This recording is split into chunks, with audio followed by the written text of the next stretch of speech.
मेरे दिल में था कि आज इस मौका पर हन्ना एक अजीम औरत है। बाइबल मुकद्दस में बहुत सारे किरदार हैं।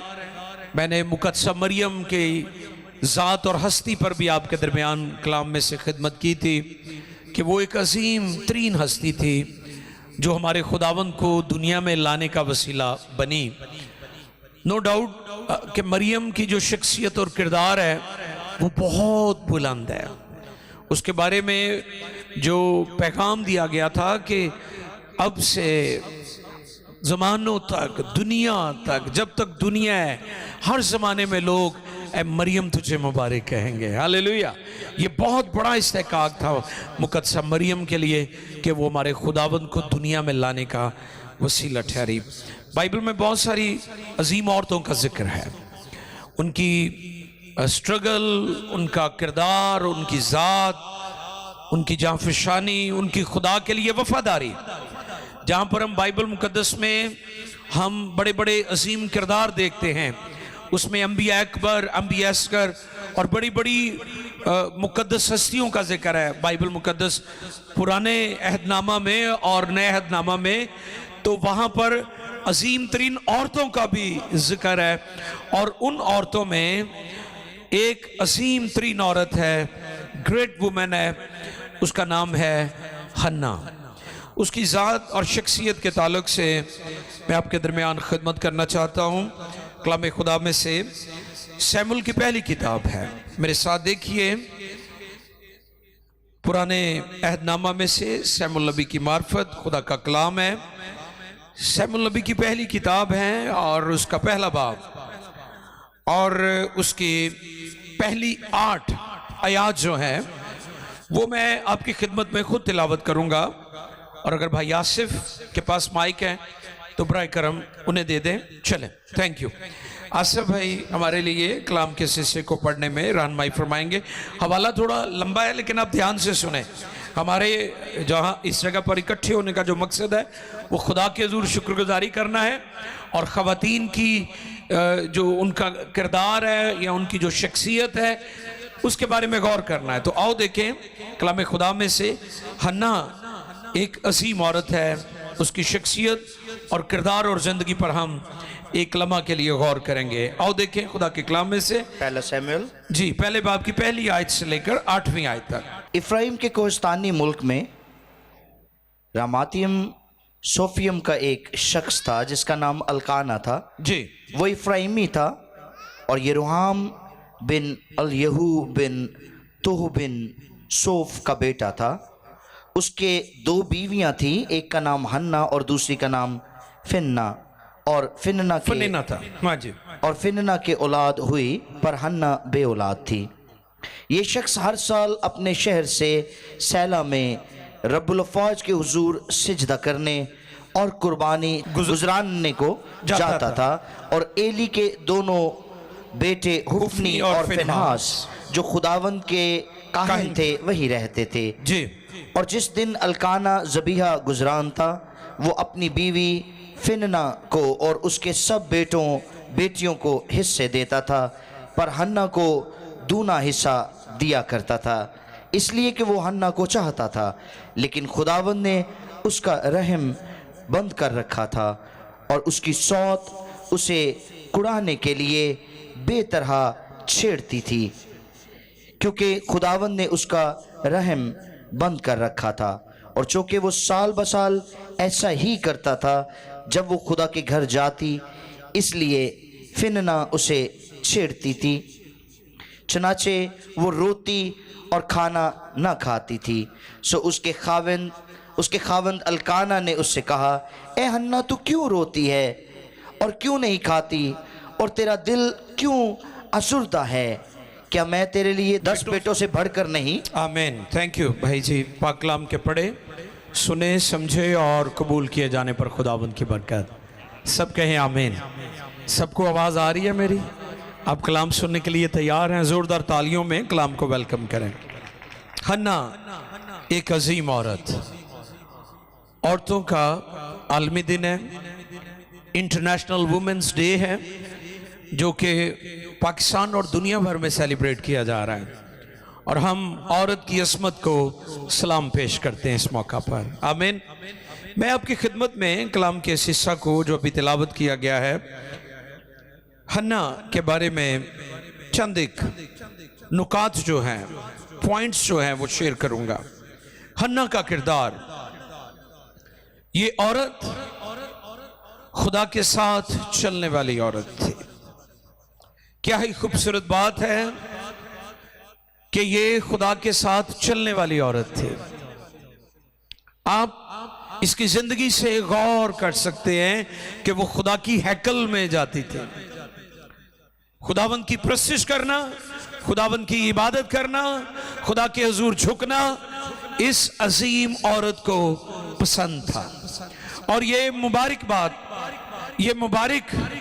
बात है किसी भी औरत के लिए कि वो खुदा परस्त हो, खुदा से मोहब्बत करती हो।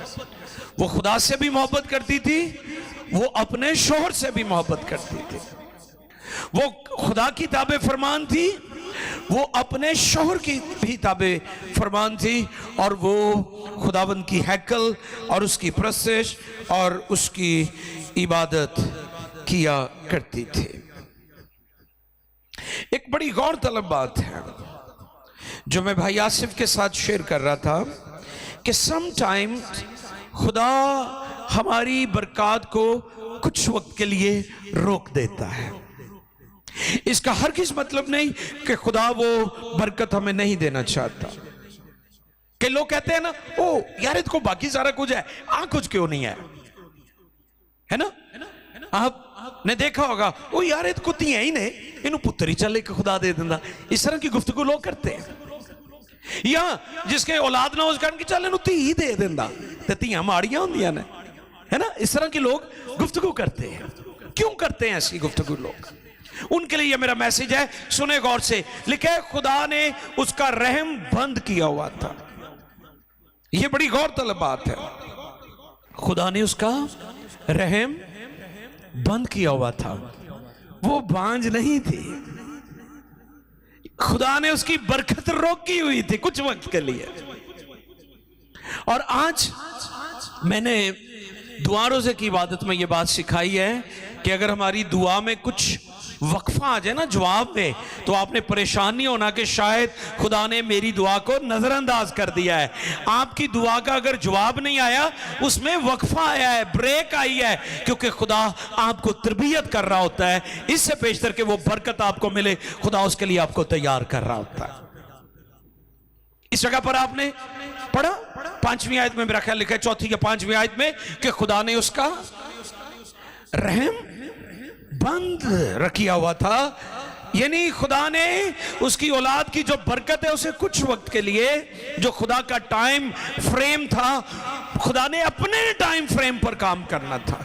जो खुदा का कैलेंडर है, कई दफा हम बहुत जल्दबाज हो जाते हैं कि जी ओ कई नवे ब्याह हो ना, 2-4 महीने गुजरन ते आ जाएंगे कहणगे जी ओ भाई साहब दुआ करो, खुशखबरी नहीं खुदा लोगों को आई। मैं कहूँगा की हो गया थानू, हले तो थोड़ा जिहा टाइम गुजरिया है, हले जिंदगी लिए शुक्रगुजारी करो तुसी। आमीन। खुदा ने हर चीज का आपके लिए अपनी ब्लेसिंग्स का एक टाइम मुकर्रर किया हुआ है। इसलिए don't be hurry, don't be hurry और डोंट वरी। वो एक खादिम ने कहा डोंट वरी क्योंकि वो यहोवा यरी सब कुछ मुहैया करेगा। आमीन। तो ये पैगाम था मेरे दिल में कि मैं आपके दरमियान इस बात को शेयर करूं कि समटाइम्स खुदा हमारी ब्लेसिंग्स को कुछ वक्त के लिए रोक लेता है। कई दफा दुआ का जवाब जल्दी आ जाता है और कई दफा हमें उसके लिए इंतजार करना पड़ता है। अब एक और बड़ी खूबसूरत बात इस पैसेज में हम देखते हैं, वो ये है कि हन्ना ने अपना दिल खुदा के हुजूर उंडेल दिया। और जब हम अपना दिल खुदा के हुजूर उंडेल देते हैं, फिर हमारे लिए बरकतों के, ब्लेसिंग्स के दरवाजे खुल जाते हैं। हन्ना कई दफा हैकल में आई होगी, उसने बहुत सारे ज़बीहे भी गुजराने होंगे, बहुत सारी कुर्बानियां गुजरानी होंगी। और जब मैं इस पैसेज को पढ़ रहा था, ये बात मेरे सामने आ रही थी कि शायद हन्ना की जो तरजीह थी, उसकी जो उसके जो दिल में बात थी कि खुदा मुझे जल्दी औलाद दे ताकि मैं अपनी सौतन को जाकर सौत को अपनी जाकर कहूं तो मैंने ताने मार दी से ना, ले खुदा ने मैनू भी पुत्र दे देता है। आपको पता है कई दफा हम खुदा से इसलिए भी चीजें मांग रहे होते हैं, ऐ मेरे रिश्तेदार मैनू खुदा तंग कर दे, मैनू भी दे, मैं इन्होंने वहां किसी भी चंगा खाने ते चंगा पाने। ऐसे लोग आप देखेंगे। हम कई दफा खुदा से इसलिए मांगते हैं कि हम दूसरों को दिखा सके। खुदा ऐसी शेखी को पसंद नहीं करता। खुदा ऐसी सूरत हाल में कभी भी हमें बरकत नहीं देता, क्योंकि उसे हमारे दिल की हालत का पता होता है कि इस शख्स के दिल की हालत क्या है। हो सकता है कि हन्ना जब हैकल में जाती हो, दुआ करती हो और उसके ज़हन में यही बात हो कि खुदा तू मैनू भी देगा ना औलाद, तो फिर दिखावांगी उन्होंने, मैं जाके उन्होंने मैं दसांगी कि खुदा ने मैनू भी औलाद दे देती है। लेकिन ये दिन, जिस दिन ये जो पैसेज, ये जो पैराग्राफ हमने तिलावत किया है, इस दिन हन्ना का हकीकी मानों में इनकाउंटर हुआ है खुदा के हुजूर। खुदा से मुलाकात हुई है। वो ब्रोकन थी, टूटी हुई थी, उसका दिल टूटा हुआ था, उसकी सौत जो थी, सौतन जो उसे चढ़ाती थी। और मैं गौर कर रहा था कि बड़ी साबर औरत थी हन्ना। ओनू गल्लां करदी सी ते रोंदी रहंदी सी। क्यों? ए कैसी गल है कि तुहानू लोग गल्लां करदे ने ते तुसीं ओनू जवाब भी ना दो। उसने, ये मैं कहता हूं बड़ी साबर औरत थी, इसलिए मैंने उसका जो टाइटल रखा है इस मैसेज का, हन्ना अजीम तरीन औरत, साबर औरत, कि उसकी सोच जो है उसे ताने दे रही है, उसे चढ़ा रही है, उसे बातें कर रही है, लेकिन वो बड़े सब्र के साथ अपनी बरकत का इंतजार कर रही है। खुदा ऐसे लोगों को पसंद करता है। और पता है उसके सब्र का रिजल्ट क्या निकला? उसे कोई आम औलाद नहीं मिली, उसे सैमुअल नबी जैसा अजीम तरीन शख्स मिला है, जो इस्राएल की हिस्ट्री में अजीम तरीन नबी है। अजीम तरीन, ये वही नबी है जिसने दाऊद जैसे अजीम तरीन बादशाहों को ऑर्डेन किया है, मसा किया है। गौर करें कि अगर आप सब्र से जिंदगी बसर करते हैं, अगर आप साबिर हैं, मैं बहुत सारी औरतों को जानता हूं जिनकी जिंदगी में बहुत ज्यादा सब्र था। उसमें मुझे याद है मेरी अपनी मां भी थी। हम छोटे छोटे थे और हमारे बाप की डेथ हो गई। हमारी मां ने बड़ी मेहनत और स्ट्रगल के साथ हमारी परवरिश की है। और यंग थी वो जब हमारे फादर की डेथ हुई। मेरी माँ ने सेकंड मैरिज नहीं की। मैं आज भी इस बात को याद रखता हूँ कि उन्होंने हमारे फ्यूचर की खातिर अपनी जवानी भी नजर कर दी। बहुत दफा, हाँ यस, हमारी पिछले दिनों एक वो एनजीओ के, आपको पता प्रोग्राम होते हैं, उनके अपने एजेंडे हैं, पाकलाम से हटकर भी एजेंडे हैं उनके। बहुत सारी एनजीओ अच्छा काम कर रही हैं, उनको हम अप्रिशिएट करते हैं, लेकिन मोस्टली जो है अनगॉडली एजेंडे पर काम कर रही हैं। ठीक है, औरतों के राइट्स, औरतों के हकूक, औरतों की इज्जत की बात बाइबल में और दूसरे अध्यान में भी है। लेकिन आजकल आपको पता है कि एनजीओ माफिया भी मुतहर्रक हुआ है, जो औरतों को बागी और सरकश बना रहा है, जो वैल्यूज है हमारे मुआशरे की, सोसाइटी की, उनसे दूर लेकर जा रहा है। उस प्रोग्राम में एक साहब तकरीर करने लगे, तो वो गुफ्तगू कर रहे थे पाकिस्तान में मसीह खवातीन के बारे में। तो उधर एक फादर जी बैठे हुए थे, उन्होंने बड़ी अच्छी गुफ्तगू की। उन्होंने उनकी बात को रद्द किया जो भाई फरमा रहे थे, कुछ नेगेटिव बातें पाकिस्तानी क्रिश्चियन बच्चियों के बारे में। फादर जी ने उनको खड़े होकर कहा, आप खामोश हो, मैं आपको बताना चाहता हूँ हमारी बेटियां बहुत अजीम हैं, बहुत सारी ऐसी हमारी बेटियां हैं, अगर उनकी शादी नहीं हुई, बाल सफ़ेद हो गए हैं, वो अपने माँ बाप और अपने खुदा की इज्जत की खातर आज भी घरों में बैठी हुई हैं। उन्होंने अप्रिशिएट किया। हमारी बहुत सारी बेटियां, हमारी माएँ, हमारी बच्चियां साबर हैं और हम शुक्रगुजारी करते हैं इस बात के लिए। और जब मैं हन्ना के बारे में पढ़ रहा था कि वो एक साबर औरत थी, उसकी सौत उसे सताती थी, चढ़ाती थी, उसके साथ नकम्मी गुफ्तगू करती थी, लेकिन वो सब्र के साथ उसके सामने नहीं रोती थी, वो खुदा के हुजूर रोती थी। आप भी लोगों के सामने ना रोया करें, आप जब भी रोएं खुदावंद की हुजूरी में रोएं, क्योंकि खुदा आपकी जंग लड़ता है, खुदा आपकी मदद करता है, खुदा आपकी फेवर करता है। और खुदा ने उसके सब्र का फल उसे क्या दिया? सैमुल जैसा अजीम नबी उसके हां पैदा हुआ। एली काहे ने देखा कि सब लोग चले गए हैं और हन्ना अभी इधर ही है। लिखा है वो रो रही थी, उसके होंठ हिल रहे थे, उसकी आवाज नहीं आ रही थी, उसके होंठ हिल रहे थे क्योंकि वो टूटी हुई थी। और ये जो पैसेज पढ़ा गया है, इसमें जो सबसे बड़ी तब्दीली आई है वो हन्ना की दुआ की तब्दीली है। कई दफा हमारी बरकत इसलिए भी रुक जाती है, हमारी दुआ ठीक नहीं होती। दाऊद कहते हैं मेरे होंठां दी कर रखवाली मुंह ते निगाह। ये कौन से निगहबान की बात की है? कौन से पहरे की बात की है?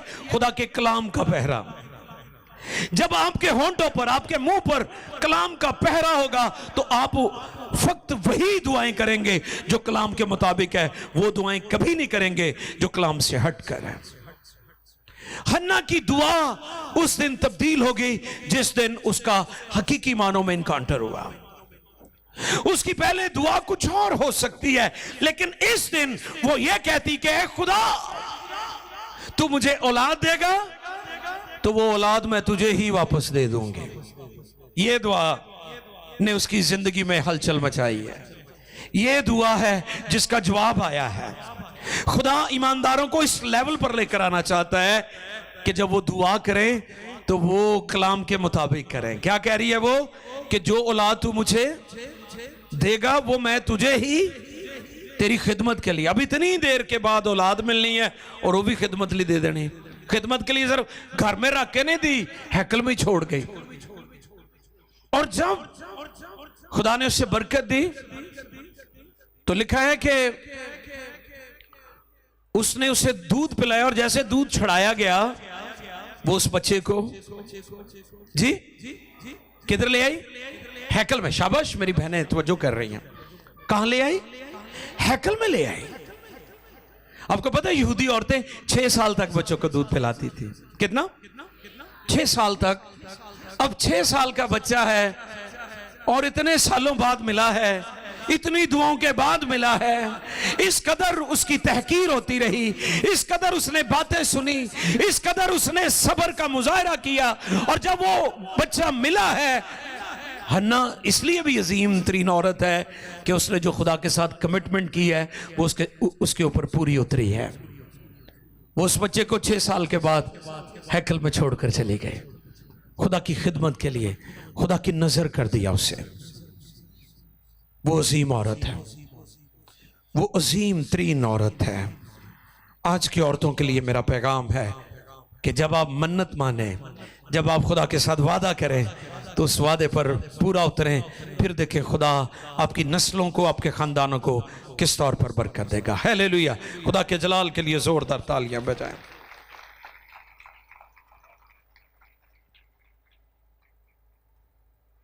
हमें खुदा के मंसूबे को समझने की जरूरत है। हन्ना पहले अपना मंसूबा हो सकता लेकर आती हो खुदा के हुजूर। आप याद रखें, जब तक आप अपना मंसूबा लेकर आते रहेंगे ना खुदा के हुजूर, आपकी दुआएं नहीं सुनी जाएगी और आप कामयाब नहीं होंगे। लेकिन जब उसकी दुआ का स्टाइल बदल गया, पहले वो हो सकता है कुछ और दुआ करती हो कि मेरी सौतन मुझे सताती है, चढ़ाती है, खुदा तू मुझे औलाद देगा, मैं भी उसे कहूंगी देख मुझे खुदा ने औलाद। लेकिन अब हन्ना का जो है दुआ का रुख चेंज हो गया है। अब वो कहती है कि खुदा जो औलाद तू मुझे देगा मैं तुझे ही दे दूंगी। गौर कीजिए इस बात पर, यह गौर तलब बात है। जब तक आप अपने प्लान खुदा के जरूर लेकर आते रहेंगे आप कामयाब नहीं होंगे। जब आप खुदा के प्लान में दाखिल हो जाएंगे तो फिर आपके लिए बरकतों के दरवाजे खुल जाएंगे, आपकी ब्लेसिंग्स जारी हो जाएंगे। हन्ना पहले अपना मंसूबा लेकर आती रही है, कामयाब नहीं हुई, लेकिन इस दिन वो खुदा के प्लान को समझ गई, खुदा के मंसूबे, खुदा की आवाज को उसने सुना, तो फिर खुदा ने उसे सैमुल जैसा अजीम तरीन शख्स, अजीम हस्ती, अजीम नबी अता किया। याकूब के बारे में मैं गौर कर रहा था। याकूब अपनी कोशिश से लड़ता रहा कि खुदा उससे बरकत दे, लेकिन याकूब कामयाब ना हुआ।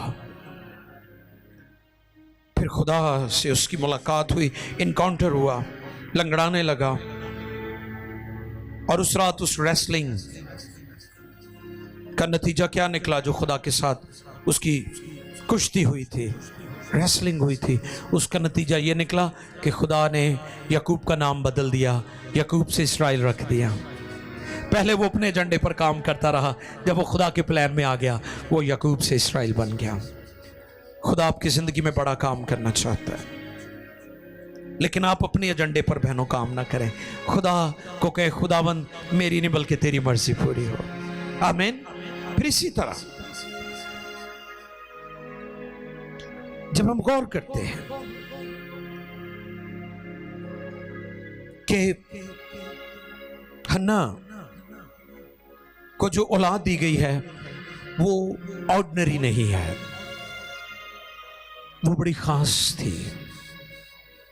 खुदा आपको कुछ खास देना चाहता है, लेकिन खुदा आपका सब्र देखता है, खुदा आपके दिल पर निगाह करता है, खुदा आपकी सोचों से वाकिफ है। हन्ना की तरह खुदा आपको भी बरकत देना चाहता है। आंखें बंद कीजिए और सब अपने कदमों पर मेरी बहनें खड़ी हो जाएं।